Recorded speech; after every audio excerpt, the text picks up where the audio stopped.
إن الحمد لله تعالى نحمده سبحانه وتعالى ونستهديه ونستغفره،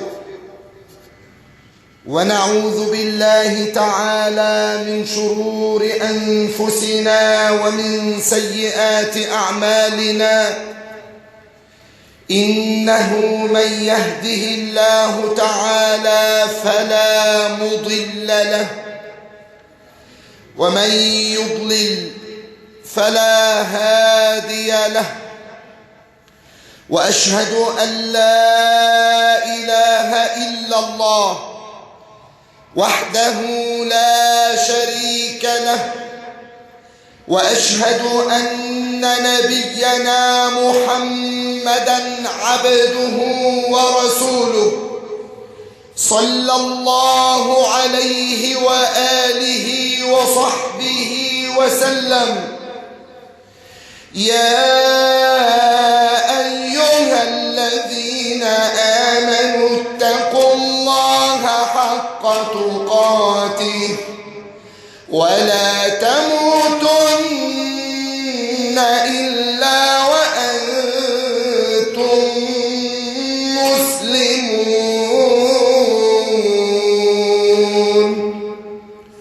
يا أيها الناس اتقوا ربكم الذي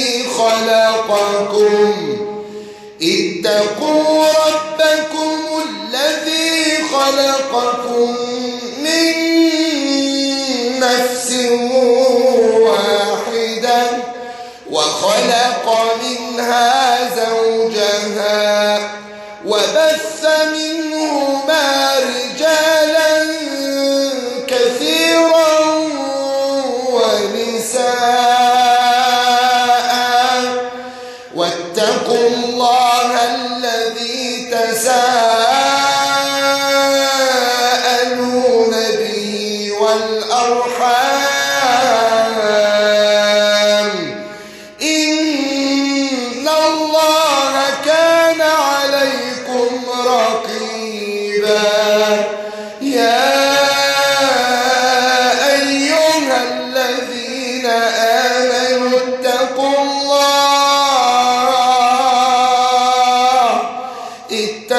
الله وقولوا قولا سديدا يصلح لكم أعمالكم ويغفر لكم ذنوبكم، ومن يطع الله ورسوله فقد فاز فوزا عظيما.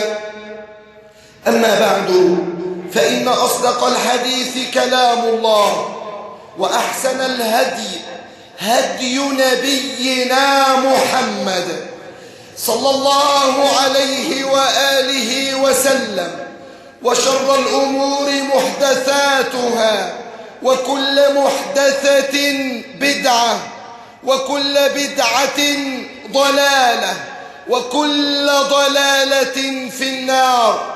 اللهم إنا نعوذ بك من النار ومما قرب إليها من قول أو عمل.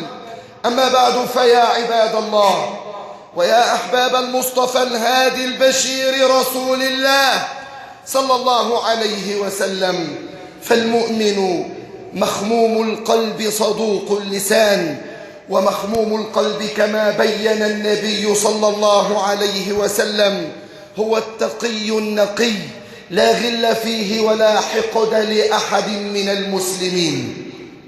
المسلم أو المؤمن يألف ويؤلف كما أخبر النبي صلى الله عليه وسلم، لكن المؤمن ليس معصوما من الخطأ، فالمؤمن قد يقع في ذنب من الذنوب كبيرا كان أو صغيرا، لكنه سرعان ما يعود إلى ربه ومولاه، مكملا طريقه إلى رضا الله، فارا إلى الجنة هاربا من النار، يحذر الآخرة ويرجو رحمة ربه. أيها الإخوة في الله، إن قلوب المسلمين في هذا الزمان قد امتلأت ببعض الضغائن والأحقاد، ووقعت بين المسلمين الكثير من الخصومات.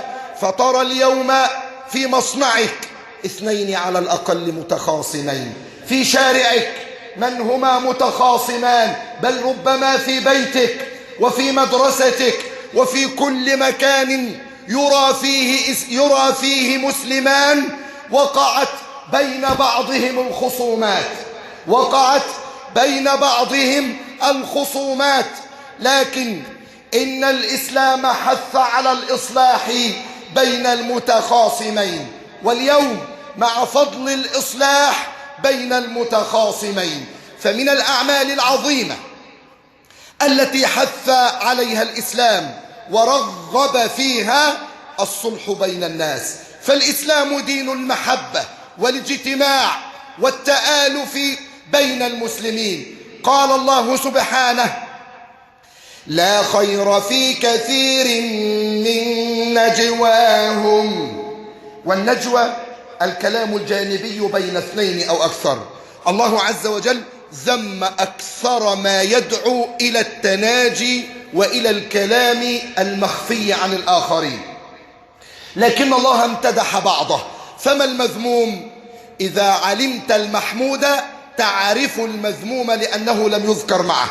قال ربي سبحانه: لا خير في كثير من نجواهم إلا من أمر بصدقة أو معروف أو إصلاح بين الناس، ومن يفعل ذلك ابتغاء مرضات الله فسوف نؤتيه أجرا عظيما. قال الإمام الطبري رحمه الله: أو إصلاح بين الناس، قال هو الإصلاح بين المتباينين أو المختصمين بما أباح الله الإصلاح بينهما ليتراجعا إلى ما فيه الألفة واجتماع الكلمة على ما أذن الله وأمر به. أحبتي، إن ديننا دين عظيم، لا يعرف دين كديننا، يتشوف إلى الصلح ويسعى إليه وينادي إليه ويرغب فيه ويحبب لعباده درجته. فأخبر الله سبحانه أن الصلح خير.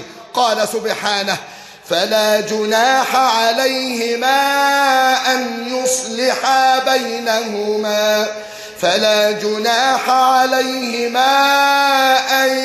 يصلحا بينهما والصلح خير.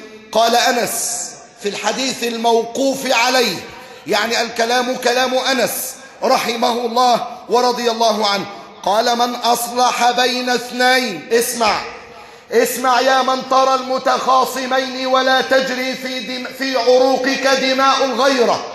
قال أنس رضي الله عنه: من أصلح بين اثنين أعطاه الله بكل كلمة عتق رقبة. أعطاه الله بكل كلمة عتق رقبة. وقال الأوزاعي رحمه الله: ما خطوة أحب إلى الله عز وجل من خطوة من إصلاح ذات البين. ومن أصلح بين اثنين كتب الله له براءة من النار. وأخبر رسول الله صلى الله عليه وسلم أن الذي يصلح بين الناس يكتب الله له أجرا عظيما. روى الإمام أحمد في مسنده من حديث أبي الدرداء رضي الله عنه قال، وانتبه لما قال: قال رسول الله صلى الله عليه وسلم: ألا أخبركم بأفضل من درجة الصلاة والصيام والصدقة؟ وفي أعلى من كده يا رسول الله؟ في عند رسول الله صلى الله عليه وسلم. بل أستغفر الله وما ينطق عن الهوى، إنما عند رسول الله إنما هو من عند الله عز وجل. قال صلى الله عليه وسلم: ألا أخبركم بأفضل من درجة الصلاة والصيام والصدقة؟ ودول النوافل طبعا. قالوا بلى يا رسول الله. قال إصلاح ذات البين. إصلاح ذات البين. اسمع. قال فإن فساد ذات البين هي الحالقة. إسناده صحيح. وفي رواية بإسناد حسن قال لا أقول تحلق الشعر ولكن تحلق الدين. إذا كان هذا جزاء من يصلح بين اثنين ابتغاء وجه الله، فكيف بمن يفسدون بين المسلمين؟ اللهم نجنا من شر هؤلاء.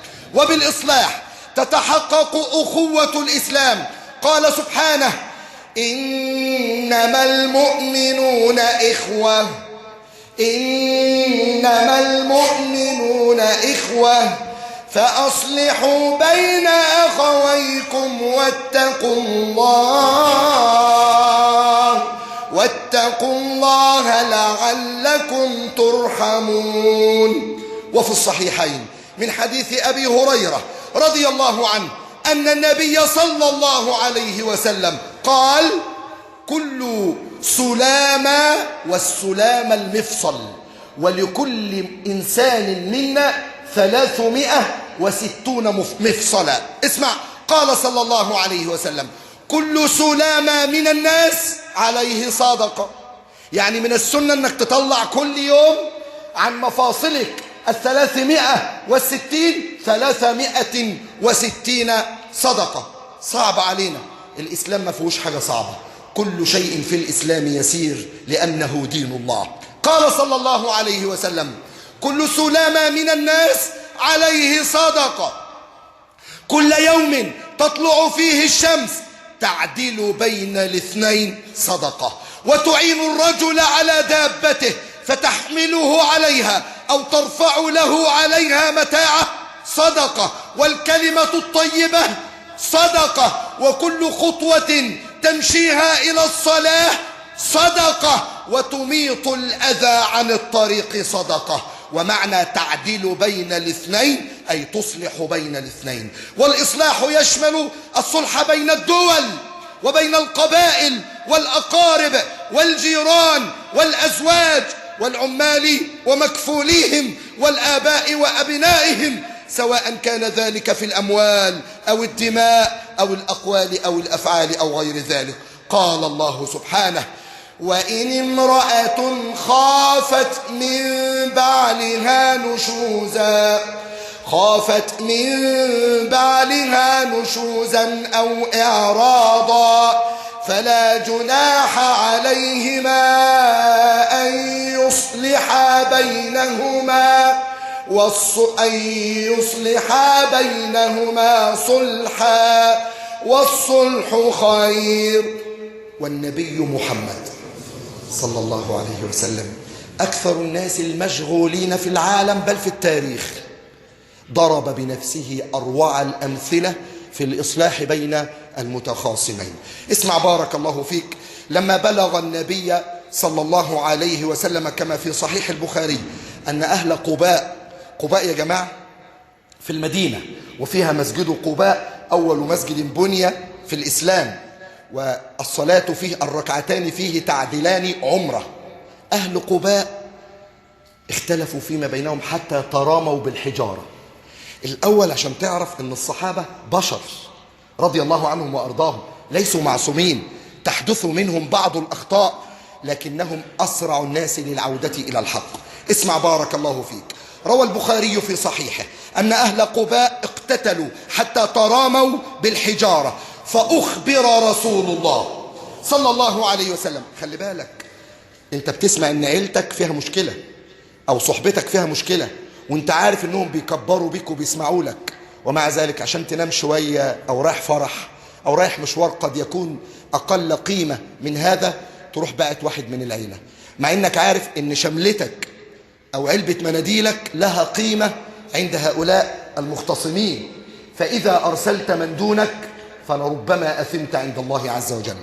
هل في الإسلام أحد من المسلمين لا يرى مكانة وقيمة أبي بكر وعمر؟ لا والله. كل من أنزلهما من مكانتهما فاغمزه في دينه. ومع ذلك النبي ما قالش روح يا أبو بكر شوف إيه المشكلة دي، روح يا عمر شوف المشكلة دي، روح يا علي يا عثمان، روح يا أي حد شوف المشكلة دي. أمال عمل إيه؟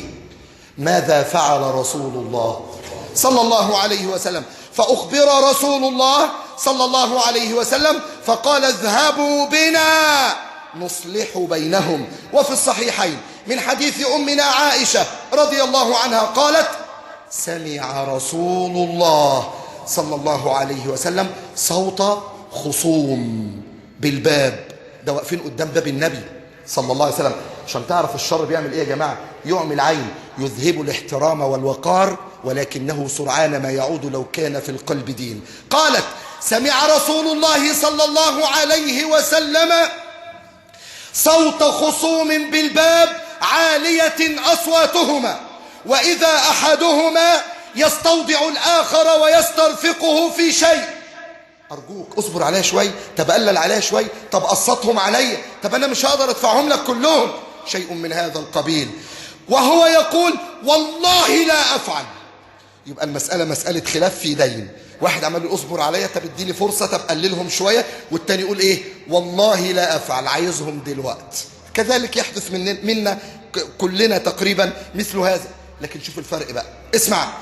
قالت وإذا أحدهما يستوضع الآخر ويسترفقه في شيء وهو يقول والله لا أفعل، فخرج عليهما رسول الله صلى الله عليه وسلم. ما قالش انام، ما قالش سيبهم، ما قالش لما واحد يغلط نعاقبه، أبدا. العقوبات في الإسلام لا تترك حتى تنفذ، بل إن الله لما توعد الزناة بالرجم إذا كانوا محصنين وبالجلد إذا كانوا غير محصنين، لما أعلمك الله العقوبة لا يريد أن ينفذها، لأنه يريد أن يمنعك حتى لا تكون عدوانا أو لا تكون عرضة للعقوبة بها. يسترفقه وهو يقول والله لا أفعل، فخرج عليهما رسول الله صلى الله عليه وسلم فقال أين المتألي على الله لا يفعل المعروف؟ فين اللي بيحلف على ربنا أنه ما يعملش المعروف؟ ده بيكلم صاحب الدين. ما بدأش وقال له يا عم تديله. كلنا بنبدأ كده ونيجي على المسكين، نيجي على المسكين أو على الضعيف. ما هو لو كان معاه كان اداله. انتوا فكركم ان كان في شيكات مضروبة في عهد النبي صلى الله عليه وسلم؟ أو الصحابة كان عندهم مبدأ الاستدانة من وأكل أموال الناس بالباطل؟ أبدا، معاذ الله. هذا إنما وقع فينا نحن. فقال أين المتألي على الله لا يفعل المعروف؟ ما قالش أنا أهو. زي النهاردة اتنين يتخانقوا، أبو واحد فيهم ومحترم وبيحترم أبوه، تعال خد، استنى دلوقتي مش جاي. نرى ونسمع، نرى ونسمع مما ابتلينا به، اللهم اغفر لنا أجمعين. فقال أنا يا رسول الله وله أي ذلك أحب. لما رأى وسمع رسول الله أفاق ورد إليه عقله وذهبت غشاوته، وما استطاع الشيطان أن يكون بينه وبين أخيه. قال له أنا يا رسول الله، قول له هو عايزني أصبر عليه أصبر، عايزني أضع عنه سأضع. هذا هو الذي يكون بين المسلمين. وفي الصحيحين من حديث كعب بن مالك، اسمع، كعب هو الذي وقع منه الخطأ في الحديث وهو الذي رواه. من حديث كعب بن مالك رضي الله عنه أنه تقاضى ابن أبي حدرد دينا له عليه. كعب بن مالك له دين عند ابن أبي حدرد، فبيقول له هاته، فارتفعت أصواتهما أيضا. قال كعب إنه تقاضى ابن أبي حدرد دينا له عليه في عهد رسول الله صلى الله عليه وسلم في المسجد. يبقى قد تقع المشكلة في المسجد، هذا لا مانع منه، قد تقع وإن كنا لا نقره. بس شوف بقى عودة وسرعة الألفة والعودة إلى الحق. فارتفعت أصواتهما حتى سمعها رسول الله صلى الله عليه وسلم وهو في بيته، وبيت النبي حجرته. وأنتم من ذهب إلى الحرم المدني، اللهم ارزقنا الحج والعمرة والمتابعة بينهما، يرى بيت النبي صلى الله عليه وسلم الآن داخل المسجد. فكان باب النبي صلى الله عليه وسلم مفتوحا على المسجد يخرج منه إلى الصلاة على الفور. وللنبي صلى الله عليه وسلم ستار عليه كان يكشف وينظر إلى أصحابه. اسمع، حتى سمعها رسول الله صلى الله عليه وسلم وهو في بيته، فخرج إليهما رسول الله صلى الله عليه وسلم حتى كشف سجف حجرته ونادى كعب بن مالك، برضه بيبدأ بصاحب الدين: يا كعب. قال: لبيك يا رسول الله. شوف بقى، خلاص انتهى مما كان فيه. قال: لبيك يا رسول الله.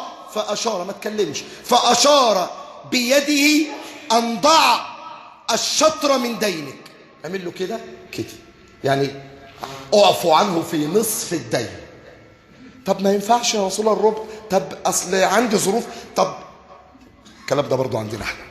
فأشار إليه رسول الله صلى الله عليه وسلم بيده أن ضع الشطر من دينك، يعني اعفو وسامح فيه. قال كعب: قد فعلت يا رسول الله. قال رسول الله صلى الله عليه وسلم: قم فقده، يعني قم يا ابن أبي حضرد فدور بقى على المبلغ، هو بقى بسيط، وسدده له. قال ابن القيم: فالصلح الجائز بين المسلمين هو الذي يعتمد فيه رضا الله سبحانه ورضا الخصمين، فهذا أعدل الصلح وأحقه، وهو يعتمد العلم والعدل، فيكون المصلح عالما بالوقائع، عارفا بالواجب، قاصدا للعدل، فدرجة هذا أفضل من درجة الصائم القائم. انتهى كلامه، وأنا أوضح: الصائم نافلة والقائم نافلة. يا جماعة، إن من عظم هذه العبادة أن رخص الله عز وجل الكذب للإصلاح بين الناس فيها. والكذب لا أن تحلف بالله أنه بيجيب في سيرتك ويقول عليك كويس، لا تقول إنه يذكرك بخير، إنه يحبك، مثل هذه الكلمات قد تضعها. لماذا؟ لأنه الكذب ينبني عليه فساد، لكن الخصام ينبني عليه فساد أكبر. والمصلحة المرجوة من استعمال بعض الكلمات غير الحقيقية ينتج عنه صلح وينتج عنه خير كثير بين هذين المصطلحين. أسأل الله عز وجل أن يجعلني وإياكم من الصالحين المصلحين بين المسلمين، وأن يؤلف بين قلوب أمتنا، إنه ربنا الكريم. وتوبوا إلى الله واستغفروا.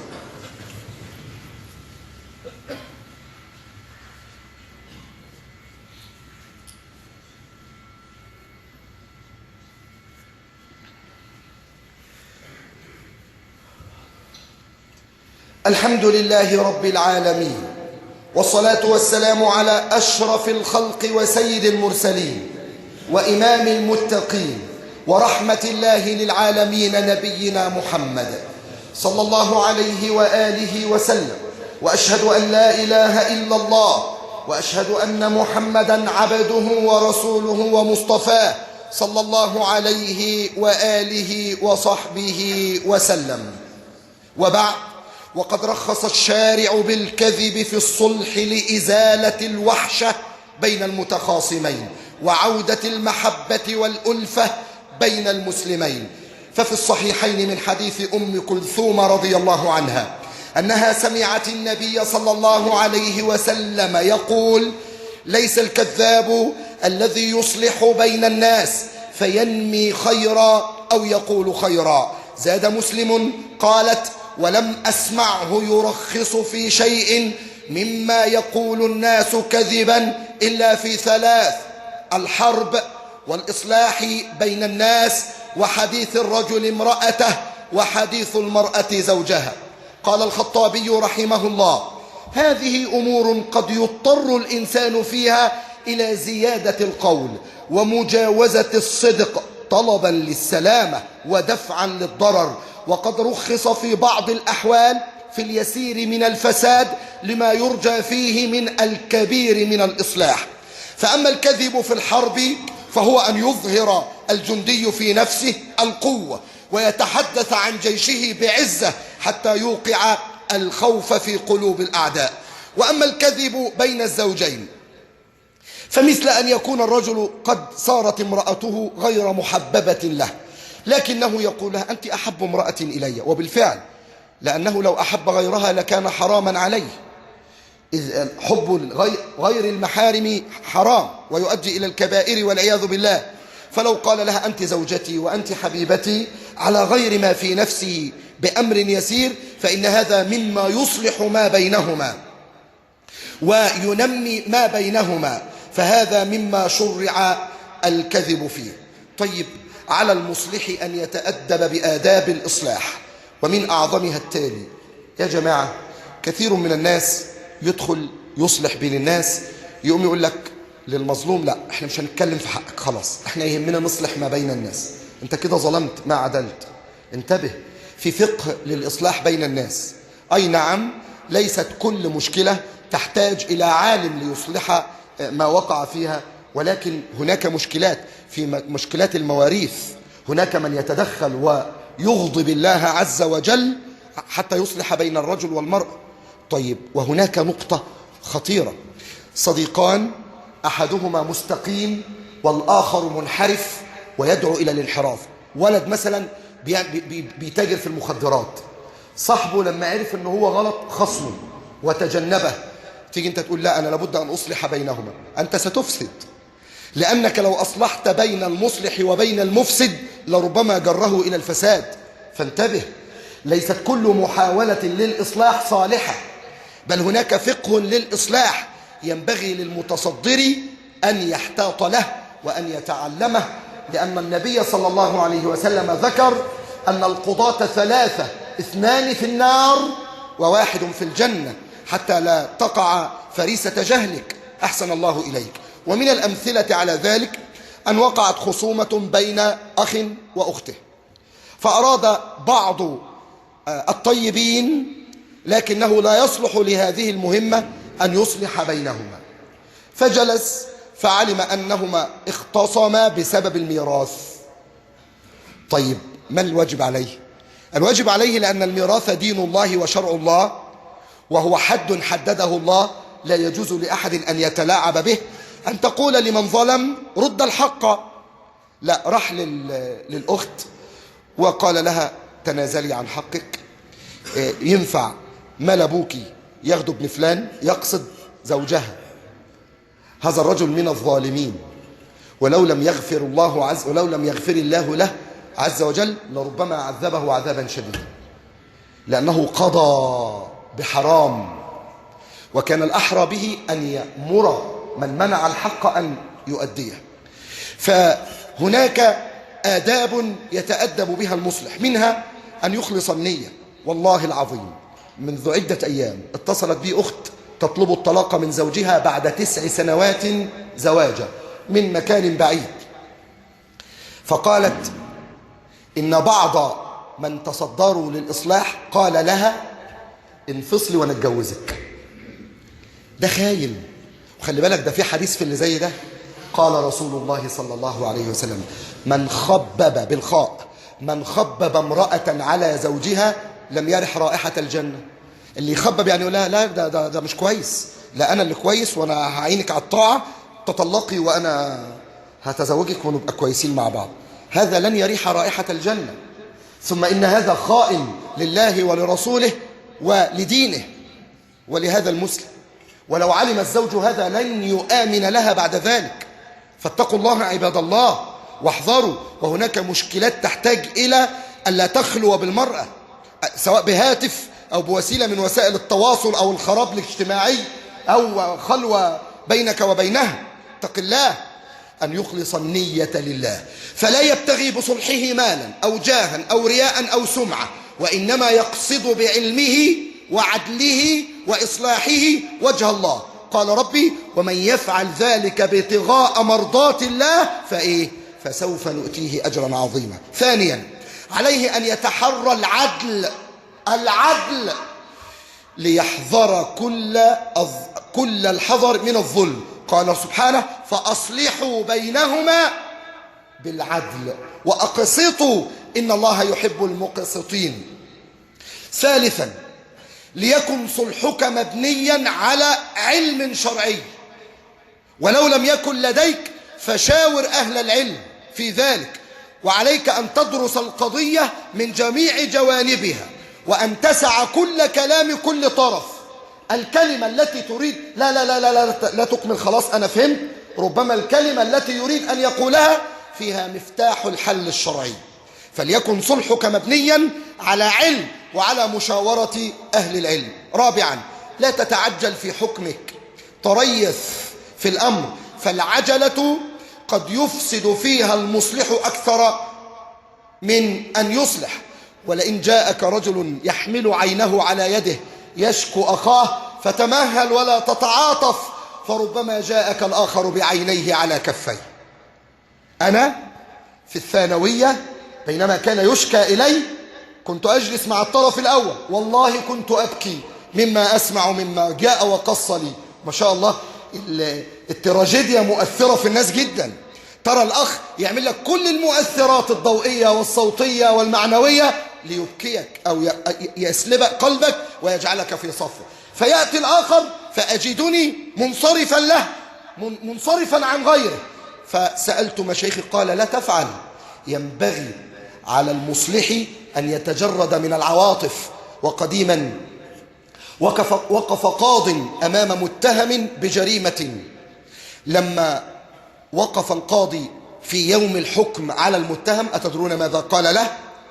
القاضي لديه يقين في براءة المتهم من التهمة التي اتهم بها، لكن الأوراق كلها ضده، والقاضي إنما يقضي على وقائع ليس على انفعالات نفسية.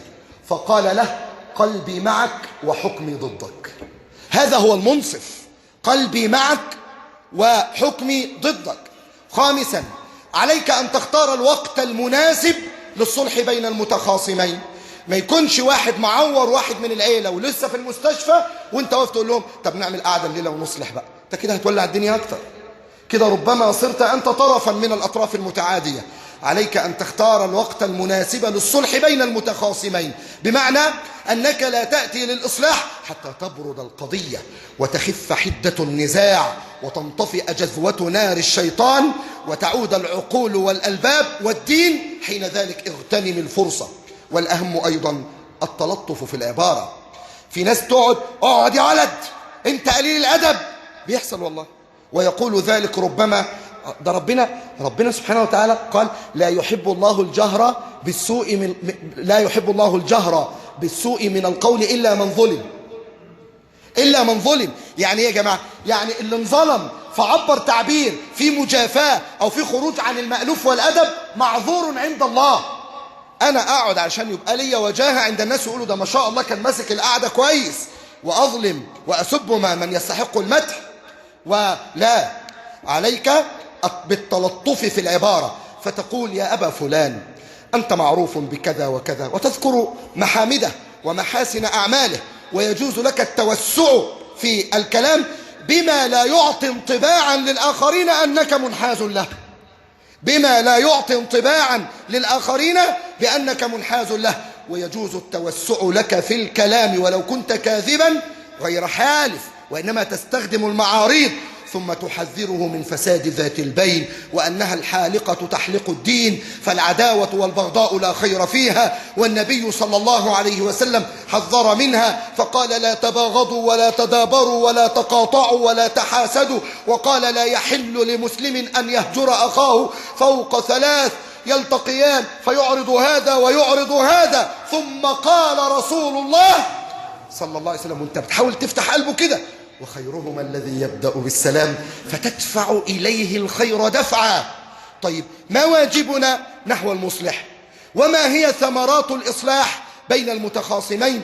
هذا وغيره مما إن وفق الله له كان موضوعنا التالي إن شاء الله. أسأل الله أن يصلح قلوبنا ومجتمعاتنا. اللهم أصلح المسلمين والمسلمات، اللهم أصلح بين المسلمين والمسلمات في كل مكان، اللهم أصلح بين المسلمين دولا وجماعات وأفرادا، اللهم أخرج سوء الظن من بين المسلمين، اللهم عليك بالذين يفسدون بين المسلمين، اللهم طهر قلوبنا من البغضاء والشحناء والقطيعة، اللهم رد المسلمين إلى دينك ردا جميلا عاجلا غير آجل يا رب العالمين. اللهم اغفر للمسلمين والمسلمات والمؤمنين والمؤمنات الأحياء منهم والأموات. اللهم استرنا فوق الأرض وتحت الأرض ويوم العرض عليك. اللهم اقبضنا إليك شهداء، هون علينا سكرات الموت، واحشرنا في زمرة الأنبياء والصديقين والشهداء والصالحين، وحسن أولئك رفيقا يا رب العالمين. اللهم وفق حكامنا وولاة أمورنا إلى ما تحبه وترضاه. اللهم ألف بين قلوبهم، اللهم اجعلهم رحمة لأوليائك حربا على أعدائك. اللهم حكم بهم شرعك. اللهم احفظ قلوبهم من الزيغ. اللهم ارزقهم البطانة الصالحة الناصحة الآمرة بالمعروف والناهية عن المنكر والداعية إلى الخير. اللهم قهم الأشرار. اللهم قهم الأشرار وأبعد عن آذانهم الفجار.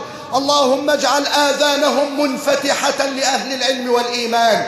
اللهم اجعل قلوبهم منغلقة عن أهل الفجور والعصيان. اللهم انصر من نصر الدين واخذل من خذل الدين. اللهم ردنا إلى دينك ردا جميلا يا رب العالمين. اللهم ألف بين قلوب المسلمين. اللهم انزع الفحشاء والبغضاء من قلوب المسلمين. اللهم اهد المسلمين والمسلمات لما تحبه وترضاه. اللهم حبب إلينا الإيمان وزينه في قلوبنا وكره إلينا الكفر والفسوق والعصيان واجعلنا من الراشدين فضلا منك ونعمة. يا ربنا والدينا فارحمهما كما ربيانا صغارا. ربنا آتنا في الدنيا حسنة وفي الآخرة حسنة وقنا عذاب النار. وصل اللهم وسلم وبارك على نبينا محمد صلى الله عليه وسلم والحمد لله رب العالمين.